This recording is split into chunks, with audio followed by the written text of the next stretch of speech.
Hi, and welcome to CultureShop. Today we're looking very closely at three walls and a window. Yep, the museum shop itself. No matter what size shop you have, no matter what shape shop you have, we'll be looking at how you can get the best from your space, maximising shelf space, looking at the customer journey, And working with retail guru Linda Murray as she sprinkles some VM fairy dust on a shop like yours. Welcome to CultureShop.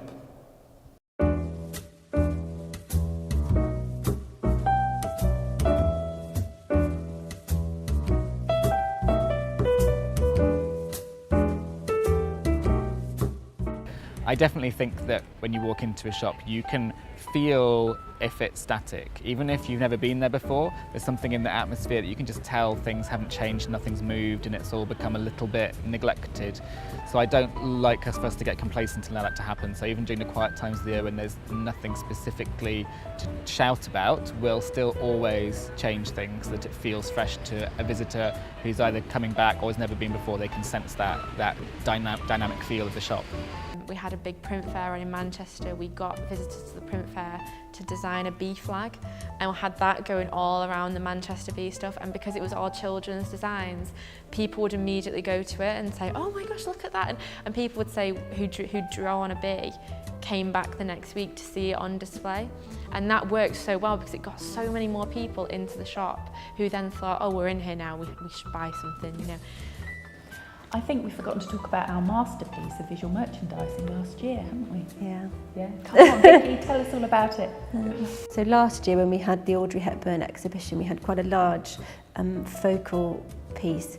The time of year that we had the exhibition tied in with Christmas as well, and we had a very large Audrey Hepburn inspired 1950s ball gown Christmas tree dress in the middle of the shop, all lit up with fairy lights. So that was a really strong focal piece, and then we had the exhibition Audrey Hepburn stock surrounding it. So Again, the tree dress was really successful and really popular. We had people coming in just to take photographs of that, and we didn't, create it with a budget. We literally made it from a mannequin that we borrowed from the collection, our own Christmas tree in bits, and some chicken wire.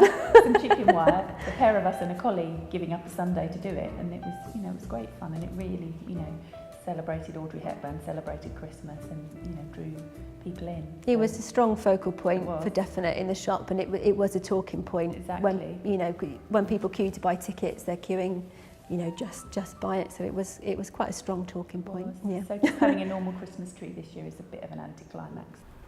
Visual merchandising, I believe, is the art of presenting your products in a way that the customers are attracted to them, want to engage with them, and ultimately would like to buy them.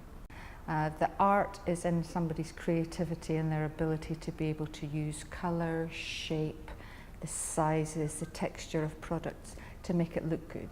I love visual merchandising. I don't know whether I'm any good at it, but I love those different challenges.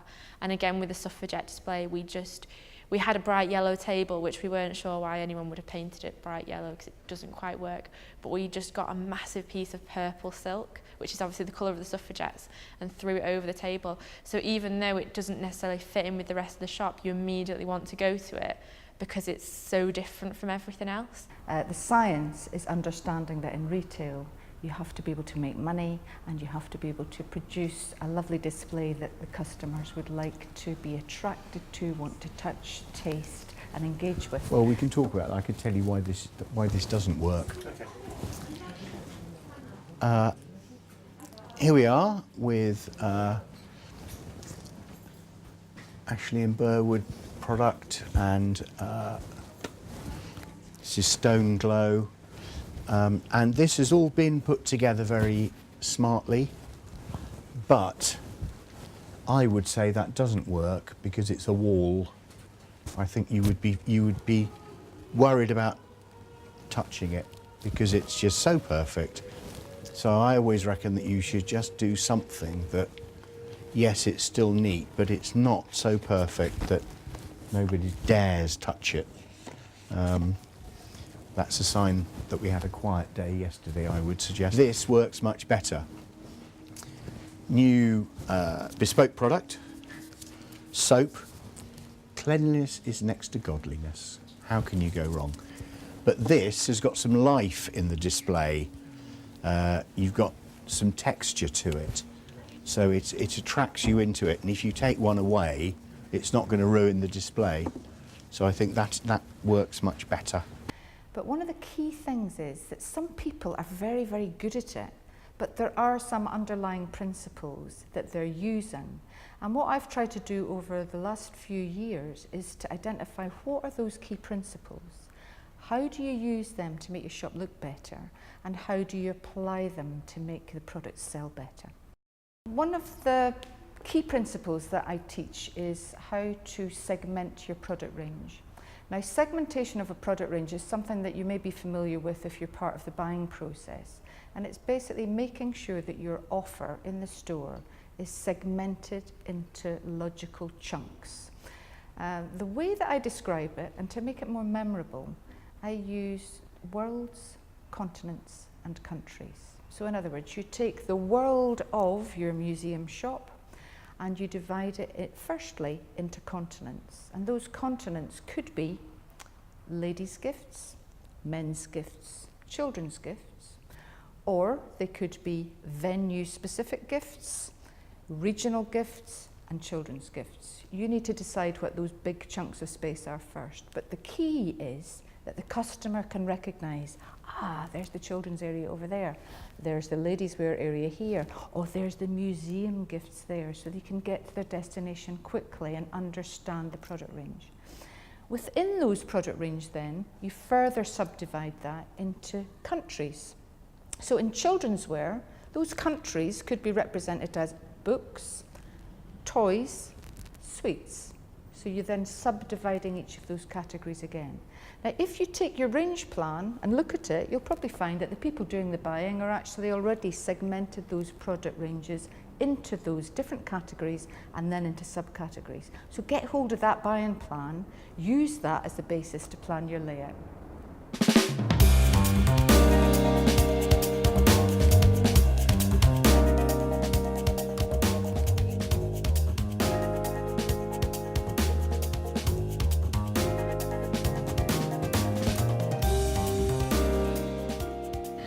Got the world of Bramall Hall, Yes. but then underneath that as big continents you've got the hall itself and the architecture, you've got the park where people come to play and picnic and walk the dogs, you've got the education side where the children come from schools to look at nature and wildlife and all the things related to the history of the building, and then you've got books and stationery, which are a destination for adults and children, and then impulse purchases, which are, I fancy that bar of tablet, or I fancy that little, exactly, dog food, duck food, things like that, which people may want while they're visiting. The next technique that I think is really important and can transform the look of any visual merchandising display is grouping. There are two techniques in grouping. First is triangular, the second is repetition. So let's start with triangular. The key here is using a centre point to get a symmetrical triangle. Whenever you use a triangle like this in your displays, what I mean is if you're merchandising a shelf, which is a two-dimensional display, what you would do is you'd start with your largest item in the centre, and then you would work out using balance and symmetry towards the outside edges and graduate your product down in size. When you do that, what it does is it makes the display look better because you have a central point and you're giving that lovely balance and symmetry on each shelf that you're merchandising. You can apply exactly the same principle to tables, and what you're doing on a table is you're applying balance and symmetry from the centre, so you want to get height in the middle of your table. Symmetry and the height was always the pyramid, so we did that here with the suffragette table. We tried to create as much of a height there as possible with symmetrical displays there, and I think that has looked so much better. And we did the same over here with our queues. We tried to create them into that pyramid shape with sort of, this one isn't as symmetrical as we would normally do it because it was the placement students. Another key grouping method is repetition. Now, this method, you'll see it used in John Lewis, you see it used in Habitat, you see it used in Boots the Chemist. It's actually a very, very simple method. Repetition does what it says in the tin. It repeats. And what you do is, first of all, you get your fixtures and you do a repeat method of your fixtures. So that might be 3 simple white podiums. Then what you do is you graduate, yes, from high at the back to low at the front, so you can put another podium in front of a high podium, low podium, to give you that depth of field again. But the key is that all of those podiums must be exactly the same distance apart.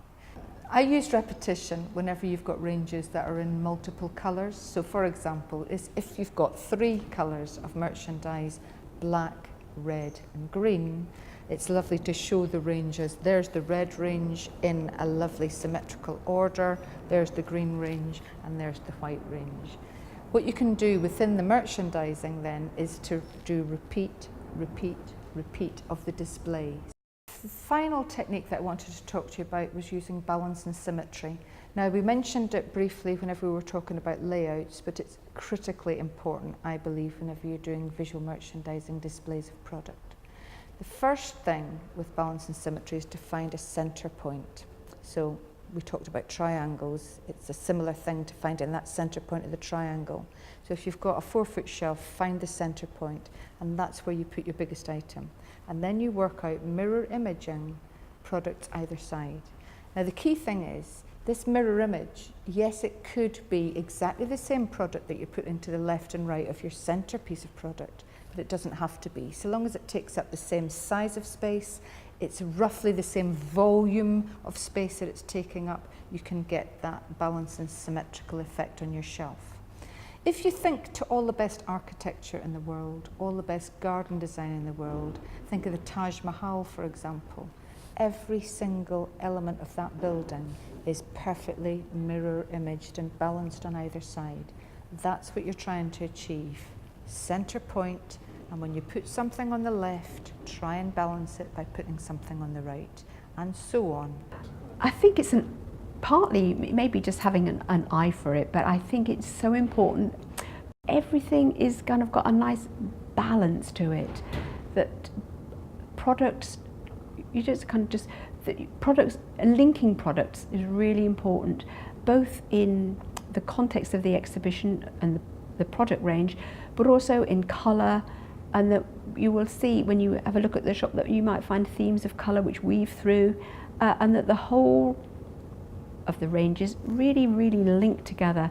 This is attractive as well. This is the Bridgewater mug that I developed very early on, based on a medieval design on a ceiling in St Andrew's Chapel.